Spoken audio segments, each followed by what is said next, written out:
The former Central Ohio Athletic Director will be spending time behind bars. 45-year-old Chad Little used to work in the Bloom-Carroll local school district, but today he pleaded guilty to 4 counts of sexual battery. NBC4's Eric Halperin is in Lancaster with details on the sentencing. Eric?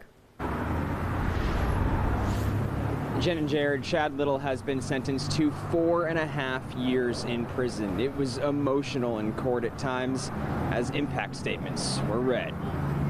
Today, I get to take a piece of my life back. Mackenzie Mason sharing her truth in a Fairfield County courtroom Thursday. Typically, NBC4 does not identify victims of sexual abuse, but the victim's advocate says the family and Mackenzie are okay with this video being shown, as she hopes her voice can help strengthen others. I'm sharing my hardships so others know that I struggle too, and that it's okay to have hard days. I am no superwoman for speaking here today, but I hope there is peace in my strength.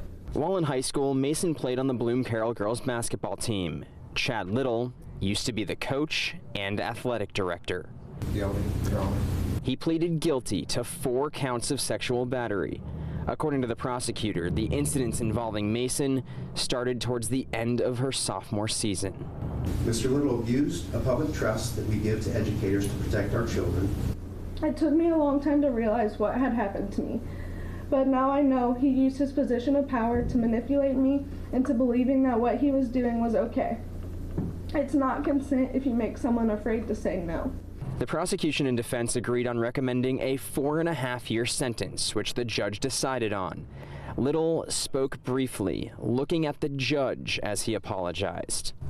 I would like to and need to apologize specifically to the victim and her family.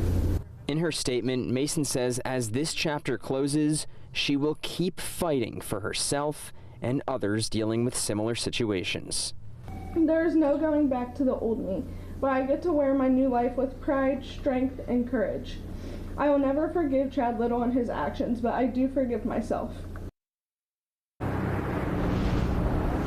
And there is also a civil lawsuit involving the Bloom-Carroll local school district, several employees, the school board, and the State Department of Education. Local for you in Lancaster, I'm Eric Halperin, NBC4.